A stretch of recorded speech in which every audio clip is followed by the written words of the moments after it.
Tomorrow land 2016 అంటూ ఇప్పుడు బెల్జియంలో దేశం రాజధాని బ్రస్సెల్స్లో ఒక మ్యూజిక్ కన్సర్ట్ జరుగుతోంది. ప్రపంచంలోని చాలా మంది ఔత్సాహిక మరియు టాలెంటెడ్ మ్యూజిషియన్స్ అక్కడ లైవ్లో వాయిస్తుంటే ఆ కిక్కే వేరంతే.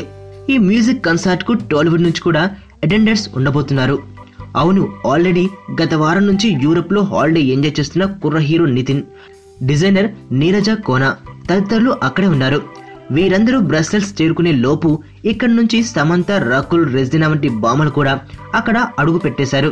అదిగో అక్కడ చూడండి, నీరజ్తో కలిసి మన స్పైసీ హీరోయిన్లు ముగ్గురు ఎలా పూజలిస్తున్నారు. వీరందరూ కూడా సండే అంతా అక్కడ టుమారో ల్యాండ్ ఫెస్టివల్లో స్పెండ్ చేసి ఓ 2 రోజుల్లో తిరిగి వచ్చేస్తారట. ఇకపోతే వీరు మాత్రమే కాదు, ప్రస్తుతం యూరోప్ లో హాలిడే ఎంజాయ్ చేస్తున్న రవితేజ కూడా ఈ ఫెస్టివల్ కు చేరుకున్నాడు. ఈ రోజు ఉదయమే ఆయన కూడా బెల్జియం చేరుకున్నారు. ఇంకా చాలా మంది కుర్ర హీరోలు కూడా అక్కడికే వెళ్ళినా ఆ విషయం కాస్త సీక్రెట్ గా ఉంచారట. బలవంతుడు బలహీనుణ్ణి భయపెట్టి బతకడం ఆనవాయితీ.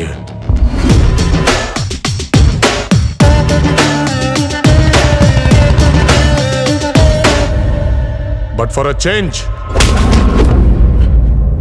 ఆ బలహీనుడి పక్కన కూడా ఒక బలం ఉంది.